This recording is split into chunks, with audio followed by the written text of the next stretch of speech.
Time. Some say time is money. We say money is time. With it, you're free to spend your time as you wish, to pursue your passions, to chase your dreams. With Gravity, you can take back more of your time when you earn money with the Introducer program. Get a percentage of your referrals transactions fees paid in BSV daily. Hello and welcome to a CryptoTime special. My name's James Coughlan. I'm joined with my usual co-host, Antonio Shillingford. How are you today, mate? I'm doing rather fine. How about yourself? Yeah, very well. It's been nice to be covering exciting events such as what's been happening with CoinGeek. Great to hear, obviously, what the new movers and shakers within the space are having to say, what projects are going on, and how it's obviously going to flow into making BSV a better community and a better coin as an overall project. So exciting as always. What we will do, without further ado, is kick straight into the episode, and we'll start with obviously Jimmy. There was a bit of an intro first, but Jimmy was the first kind of main port of call to obviously start speaking, which was interesting. So the main kind of mantra that he was trying to set out as he walked out to the stage was about having one coin and having one project for the globe, rather than it being a situation where we have, 6,000 odd projects, which dilute obviously the system. And really, a lot of the coins that are out there are doing very much the same things that BSV are doing, but just to be completely brutally honest about it, they're just not as good. When it comes down to this kind of technology, we're just looking for what's the fastest, what's the cheapest, and what's really going to be the best user experience overall. And without a doubt, there is no question around it, BSV are hitting the nail on the head at the moment in regards to that. Yes, with wisdom, things can change. However, I don't see that happening anytime soon. They have really jumped so far ahead of the curve now. It's been interesting. What's your thoughts on that? Yeah, so I actually really liked his intro that he done because it did give a very clear outline as to what the entire agenda of the entire show was really going to be about. Yep. And the fact that he focused on the foundations being one source of truth, providing the foundation structure for all of these different applications to come in and build on top of, to provide use cases to the world that then would fundamentally result to mainstream adoption. Yep. So now it just felt like everyone's focusing on their job as opposed to what other people's jobs are. Yeah, I think that was a really interesting point that they came across, and obviously kept pushing through that, we have a vision, and that vision is obviously going to get displayed. Jimmy obviously went through quite a few good other points throughout that talk, and one that I kind of gleaned towards, which I thought was interesting, was BSV is money and data, not just money. Now, if we look back to the white paper, it goes back to looking at it at a linear view again, and we can see that they were talking about a cash-based system.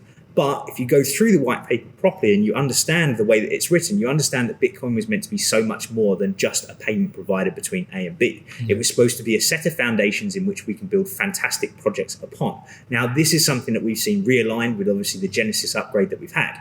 And one thing that I think is very, very good about what's gone on is they've kept true to that vision. Now, something which I hadn't actually highlighted before, which I thought was interesting, which Jimmy highlighted throughout his speech, was the word honest is used 15 times throughout that white paper. And then there was, he also had a page in the background, just honest everywhere. Yeah, no, exactly. They were trying to push the honest narrative, I get, but it's very true. We have a data-driven timestamp situation where we can actually put everything onto the blockchain and we can prove verifiably that it happened when it happened, right? And that is an honest system. Mm-hmm. What we currently have throughout the current financial system or many other systems that are out there are not transparent and they're not honest, because businesses are created because business owners want to glean some value from it, right? Yeah. Whereas this is about taking it back from that. It's not about taking the greed aspect and stopping people from making money, but it's about giving that transparency so that if you are going to work with a certain project or you're going to buy a certain entity or item or whatever it is, you know that you can do it in confidence, that actually you're getting what you're supposed to be getting, and you can do the research around it that you could never do before, which I find fantastic personally from that. And in terms of what he was saying, that BSV is money and not just data, that's something that we've been talking about for a very long time now, because it's just the easiest way of breaking it down is all the different types of payments that you can literally do now. Yep. It's not just sending value from point A to point B. It's a peer-to-peer system, yep. Meaning that I can send you data, I can send you funds, whatever it is that I need to send you, I can transmit over to you. Yeah. Now, that's quite simply what it is, a peer-to-peer system. Money is just one use case and one utility that we can use it for. Mm-hmm.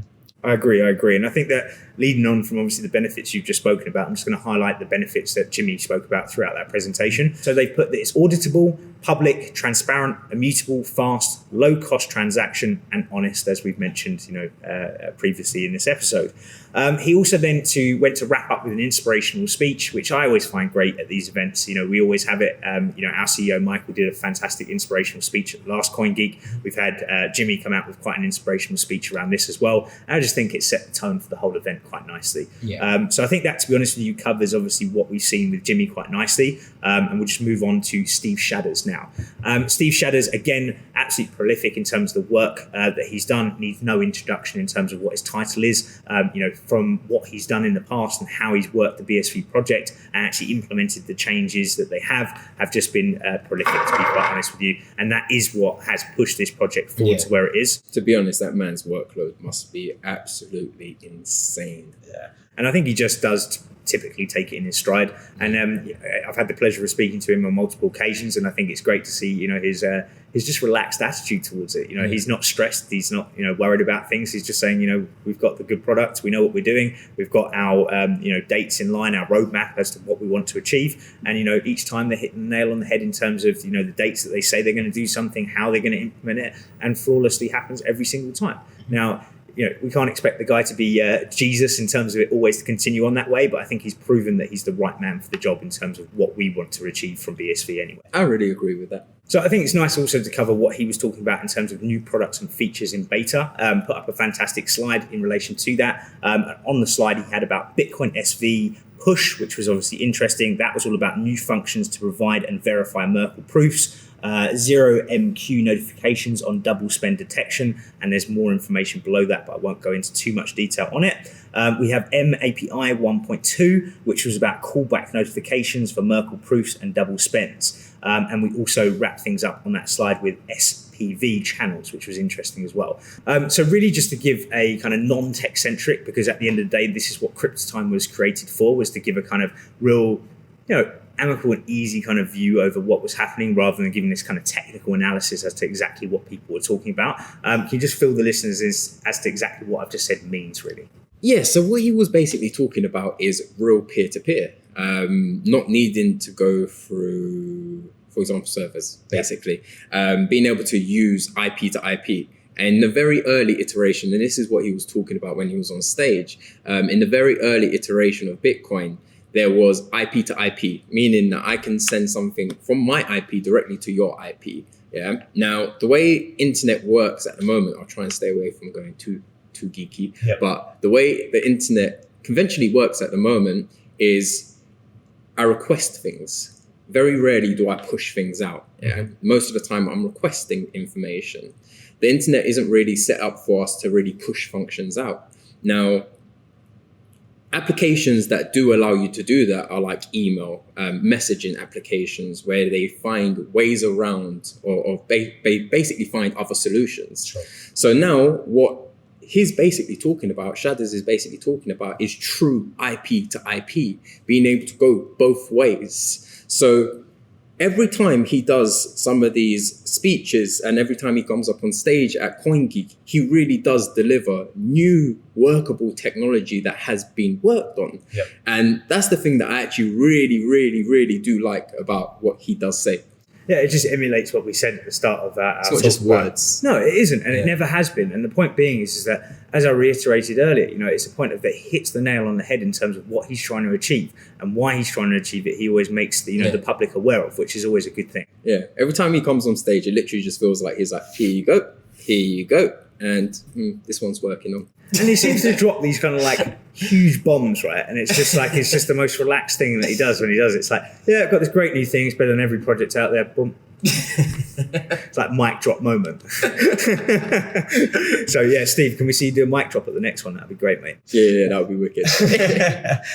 So moving on from Steve now, looking at Robert Rice. He was one of the speakers talking about the XR metaverse. Now you mentioned actually, which was quite a good point, all the tech components are available now in relation to what he was speaking about. Can you just expand a little bit on that side of things? Yeah, so he was speaking a lot about integrating the blockchain with gaming, VR, etc. Just like those sort of realities. and being able to communicate with things in those realities, and then basically it turning real. Yeah. So an example he used is, if we recreate this studio and the light switch is literally just over there, if I'm in the VR world and I hit that light switch, it should also turn off in the real world. Like a step up from Alexa then. So instead of me going lights off, we've got a little bit more sophisticated with the game as well. A little bit. But very close to like what VR is at the moment, Oculus, etc., so on and so forth. Yeah.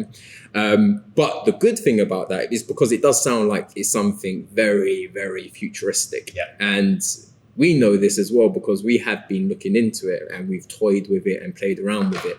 And eventually something may come out around it. But all of the technology components are there for them to build this sort of stuff and make it a reality today. So even though that they're talking about something that does seem very far away, if all of the components are there, it's not that far away. It's something that they're talking about doing in the immediate future. Yeah.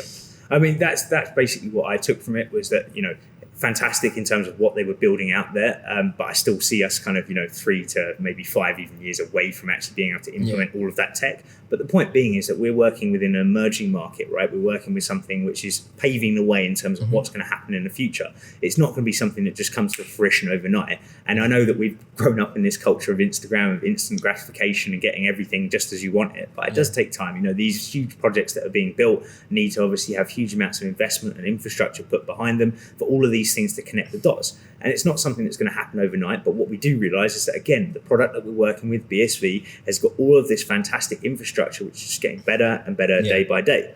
And I feel like before you touched on something there, I feel like a lot of these cryptocurrency businesses were before focusing on just building cryptocurrency businesses as opposed to building just proper businesses that generate real revenue. And this time round, I do feel like these people are just building businesses. Yeah, and I think that's something that me and you had a chat on the phone about last night. You made a good point to me, and it was just like, do you know what? In terms of the information that we heard at the event, there wasn't really anything that was kind of like, a firework moment for us. We were in the space 24/7. We're seeing obviously as things come out. But what was a shift was that change, as you mentioned, on that conversation, was that we're now seeing that whole kind of shift from this is how big enterprises can use it to now big enterprises actually talking about using it and how they're actually going to go ahead and actually develop that into their business plans. They're looking into the nitty-gritties now. Yeah, exactly. Like, for example, we heard a gentleman from the Swiss National Bank speak, right? And when he was speaking, he was talking about saying that, look, we're not sure where the future is going exactly yet, right? But what they realize is that, digital ledger technology and, blockchain technology as a whole is going somewhere, right? So whether, for example, they're going to build directly on BSV or whether they're going to try and do something in-house, they can see that they're working around that notion. Now, for me, as we've mentioned on many times on this actual show itself, it doesn't make sense to go off and, create your own version of something when you have something out there which is working so well and would actually benefit the whole system if something like that was put through it. Because if you have something like the Swiss National Bank put on top, we're going to have huge amounts of throughputs in terms of transactions that go on top of it. It supports the chain, it supports the whole projects, the miners that are working with it, because don't forget, they got stripped of their 12.5 down to 6.25 reward. So they're looking now to see these transaction fees come through. Now, as BSV, it's one of these things which is kind of like a double-edged sword in the sense that we're looking at it and we're saying to ourselves, yes, miners need to obviously be incentivized to mine, so they need to earn the money, right? But at the same time, users aren't going to use the project if the actual fees to send those transactions are too high. So we've got this kind of balancing kind of act where we're trying to keep miners happy, we're trying to keep users happy. But at the end of the day, the way this situation gets solved is just having huge amounts of volume going through the network. Then we can keep the transaction values low.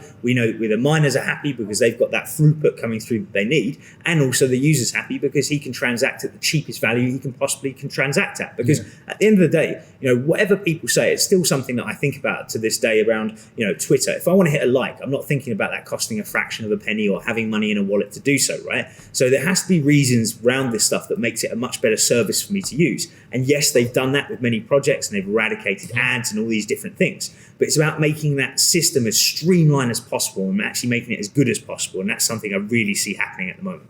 Yeah, I totally agree.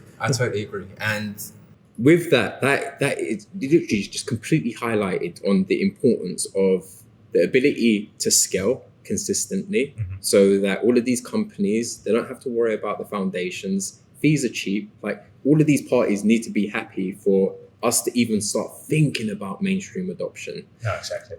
And it's something that we're seeing get there, bit by bit. And events like, for example, that Calvin Air runs through the CoinGeek entity and everything help obviously push that narrative. But it can't just be, 2 or 3 people that are pushing that narrative. It has to be across the board. And it has to be, everybody banging that drum at the same time, saying, this is the right product. And I do think the attitude has changed. It's no longer this kind of like, your project's terrible, this is great. It's just about really speaking for the actual attributes of the project itself and letting them speak for themselves rather than always trying to push down other projects or whatever's going on out there. And I definitely have seen a good shift in relation to that. So moving on now to Craig Wright's speech. Again, as always, very good. Me and you read a great article this morning from CoinGeek, so I'm literally just going to come straight from what they've said there, which I found very kind of a keen to what we were trying to get to there.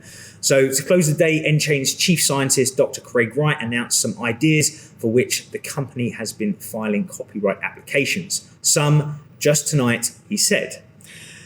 His talks was called Outsourced Computation, and it involved giving Amazon Web Services and others a run for their money, and by taking advantage of knowing the customers don't care about the machines, only the outcomes. And I think, again, it just shows that Craig Wright is still that same character that we've always known. He likes to give a good verbal headbutt across the crowd to show who he is and make his stamp. But again, everything he's saying is extremely valid and makes a very, very good point across it. How did you find Craig Wright's speech as a whole? Look, foundations, we're building. These are the new features that we're basically unlocking.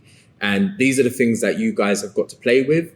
I reckon these are the areas that need to be built in terms of applications. So let me highlight them, point them in your guys' direction and say to you, please, you need to build these things. And we've seen him do this CoinGeek after CoinGeek after CoinGeek. And to be honest with you, he's doing exactly what he should be doing. Yeah. He focuses on the foundations, make sure that is safe, secure, transactions at amazing speed. And now you guys go and build everything else that is cool. Yeah, he's joking around with it, but what he's basically saying is this, is that I created the white paper, I created Bitcoin, I've taken you this far, it's about time you guys dug your heels in and gave something back towards the project that I've built so far. And I think joking obviously in that kind of tone, but the point being is that's really what he's trying to say to people out there. Yeah. And we know Craig is going to get to a point at some point where he needs these people to go out there and do that, and that's what he's doing obviously at the moment. He's turning around and saying to him, look, we've got the great foundations,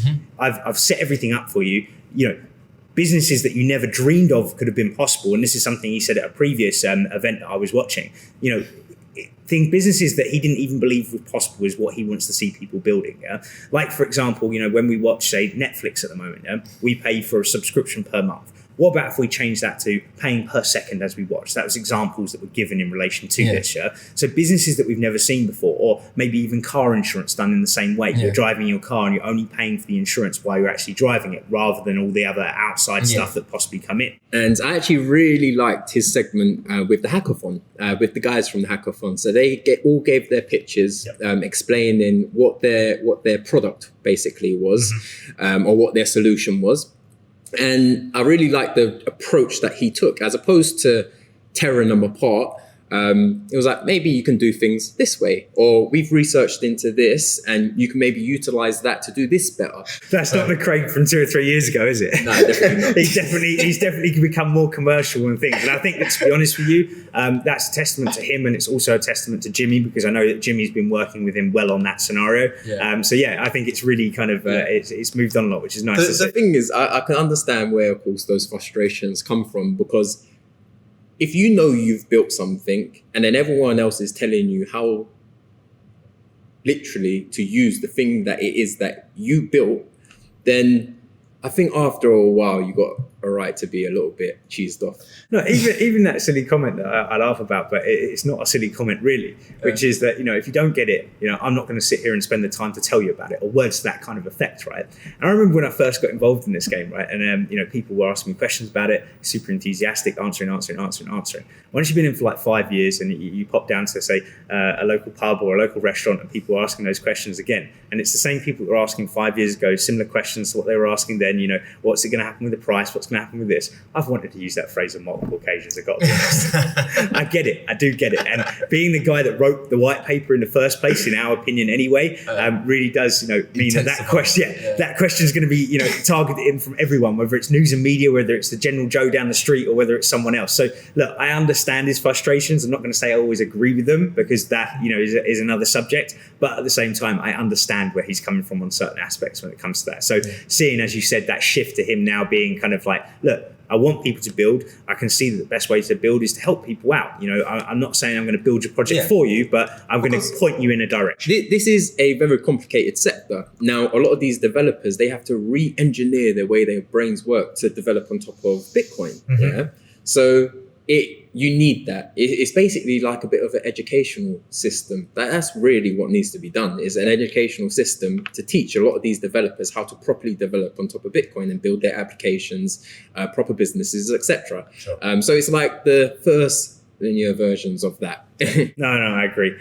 Just obviously moving on from Craig Wright, I just want to kind of glaze over a couple of people. Don't want to kind of like go too heavily into it, because it wasn't something that was particularly groundbreaking, but at the same time worth mentioning obviously throughout the show.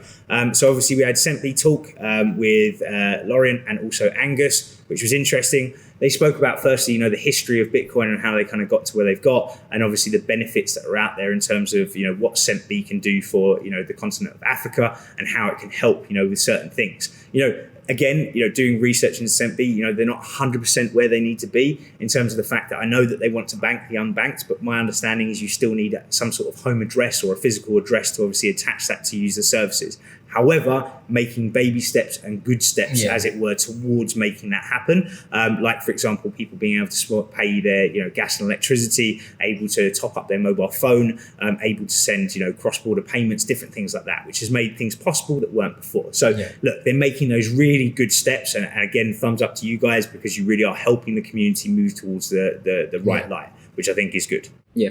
End of the day, we could only really work with what is pre-existing in terms of like the foundations, so like AML, KYC, etc., and like the laws that are currently set in place. So of course, with a lot of these companies, in terms of, I do think that bank the unbanked is a bit of a wild statement from the basically original days of what Bitcoin was, when everything was anti-everything, basically. It's misleading, I think is the right way of putting it. It's not unachievable, but there's still a lot of things that need to happen. But by any means, it's definitely a better system for these individuals than what's there currently. And like I said, it's those baby steps towards what we're trying to achieve. So I think that kind of makes it a better scenario than what it was previously. Because to properly bank the unbanked, we need to provide them with all the traditional banking services. So like these people, even though it makes more sense for them at the moment, because, for example, for them doing international transfers, like they're getting 10 to 20% of their money taken away from them.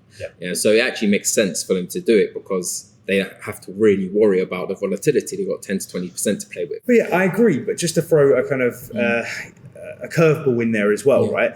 My thing is that makes sense, right? But we're talking about, for example, people that are unbanked here. Let's not beat about the bush. These are the people that are desperately poor, right? They're people that are in real dire situations. Yes, they may be able to get their hands on, for example, a cheap smartphone for maybe $3 or $4 now, because this is achievable, and actually have a wallet. But what the problem is if they're paid in BSV and they're wanting to go obviously or not just BSV, any cryptocurrency out there, the volatility is too risky for them at the moment. Because yes, fantastic if overnight, the coin goes up by 5 or 6%, fantastic for them, they've made a bit, but they can't afford for it to go the other way. And this is the issue. We're getting there, and things are becoming more stable, and we're seeing that kind of picture start to form, but we're not quite there yet. And it comes back to that same thing, is people want to get involved in things like BSV because it's not a complete product yet. If you're looking at it as an investment point of view rather than, for example, a technology, you need to see that there's going to be leaps and bounds going forward which are going to glean that value back into the coin. And these are certainly things that are going to do that going forward, which I think is a very, very powerful and important point to bring up in relation to all of this. But end of the day, you did bring up a very good point, whereas like they still need to comply with AML and KYC. Meaning that if they don't have fixed addresses, like there's not really much that people can currently do to help those people until other solutions are figured out. I think the best way to answer this is kind of watch this space at the moment. Let's just see, for example, what Craig is saying. are people going to come up with systems or ways of doing that? There may be, for example, we were talking about having, certain systems put onto the blockchain like AML and KYC to make it quicker and easier for people to pass that kind of information. Is there a way of giving them some sort of a digital stamp to prove who they are and where they're from and what they are, and instead of having a physical address, they've got some sort of Bitcoin address that proves who they are because it's been verified. There are mechanisms that could be possible going forward. I think it's going to be something that's worth exploring for people out there. But again, watch this space and let's see what happens. Moving on slightly as well now, we had the future of digital asset security and custody, moderated by Jimmy, which was interesting again. They were talking about a lot of the things, again, we've spoken about on numerous occasions, but I think it's nice just to cover it. They were talking about, obviously, the difference between self-custody, hot wallets, cold storage wallets, what the problems in relation to merchants and what merchants were coming back to them and saying, this is what our issue is at the moment. Because, again, it comes back to the thing is, why are people not using it every day to go and spend? Well, some of the merchants came up with their concerns, obviously, and this was something that was relayed to the people that were on this panel. They were talking about well-known hacks as being something that made them nervous. They were talking about accessibility, how quickly can the merchant access the coins that they want to get them hold of. Because again, if you're talking about putting them into kind of one point, we're talking about hacks and we're talking about the coins. So the more secure you make the coins, the less available they are at the moment that you want to glean them or to use them for whatever value exchange that you want to do. So that's something which is interesting. General security around it. They also wanted to have, robust APIs. They wanted insurance in place, and they did speak about insurance in quite an interesting line. To be honest with you, insurance is a absolute huge one, because custody is a huge topic, really and truly. Because again, they touched on the narrative of be your own bank. And people wanting to be their own bank. But if you really think about it, logistically, how does that really work? Because everyone's going to have to put in safety precautions. Everyone's safety precautions are going to be slightly different. Then you got to liaise with all of these insurance companies to insure all of these people individually, directly, and bear in mind that their safety precautions are completely different. Some people may have loads of different bugs and viruses on their computers. It's not really the right environment for a be your own bank. No, and that was good, because that was why the third party aspect came into it as well. People were saying that, look, appreciate that the narrative when cryptos first came out was, be your own bank, be this anarchistic, we don't like the government type kind of thing. Whereas we know that the whole system has changed now, and the way that people are going to use it and operate with it going forward is going to be different. And these are the things that we've been looking at and seeing that are changing and getting better over time. And I think they're interesting aspects. The other things that they also spoke about was multi-signature abilities, 2 or 3 signatures on actual things. And just to loop back to what I was saying around the third party side of things, which is important, is that in essence, yes, with individuals, we have to entrust in the individuals. But when we're talking about third parties, it's easier for an insurance company to insure a third party, because they'll have, for example, their security protocols like mapped out in terms of what they're going to do. Now, they can then turn around and manage the risk or look at the risk that the company holds, rather than trying to, ascertain what Antonio Shillingford or James Coughlan or Sam is doing, or whatever it may be in that sense. That's the thing that we're starting to see now, is that people, yes, didn't like the whole third party aspect, but throughout the years, third parties have been used and they've been trusted and they've been proven to be trusted. Yes, there's entities out there that are going to do bad things. That's always going to exist, because that's the world that we live in today. But at the same time, if there are trustworthy third parties that are going to be used, they're going to be a more likely source to be able to gain this insurance. So we're now starting to see that shift again between people saying, do you know what, it's best for me to hold my own coins because, third party risk, that's, counterparty risk, which is held within exchanges and all this kind of thing, start to get mitigated now with things like insurance. So it's going to be interesting to see how that happens, because like you were saying, up until this point, it wasn't really possible for people to do, because they were running their own bank and there were so many vulnerabilities that they could create. And the thing is, we've seen this ourselves, because there's been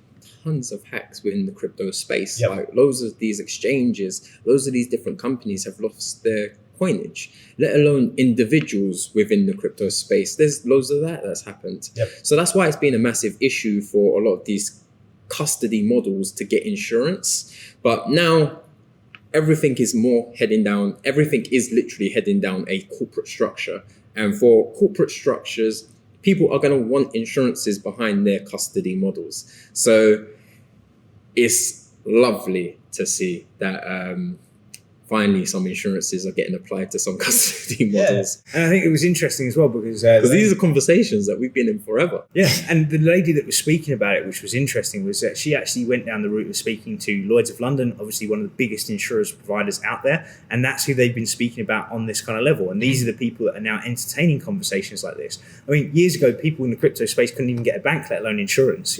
Trying to obviously bank within the space was difficult. Yeah. Now, all of these possibilities are starting to open up, and this is only another indicative reason as to why we're kind of moving down the correct route and we're seeing things develop and get better. So I think that's good. I think banks, if literally they saw Bitcoin or cryptocurrency anywhere, you was instantly Pablo Escobar. No, exactly. Yeah. They thought you were sort of like drug running or flying things over from wherever it was, Mr. Nefarious. But it's just simply not the case. People have reasons for doing what they're doing. And as we've always advocated, Bitcoin and BSV is all about privacy, not anonymity. And that's something which is clear, it's transparent, and it's good. So I think that, to be honest with you, is a nice way to wrap up this episode for day one. I think it's been fantastic to obviously see these great speakers speak. So if you are, as always, guys, enjoying what you're seeing, please hit that like, subscribe, and notification button so you can always see the latest and greatest coming from Bitstocks. Just a quick reminder as well, Gravity ecosystem is up and running. It's one of the quickest and easiest way to buy and sell Bitcoin if you're located within UK or Europe.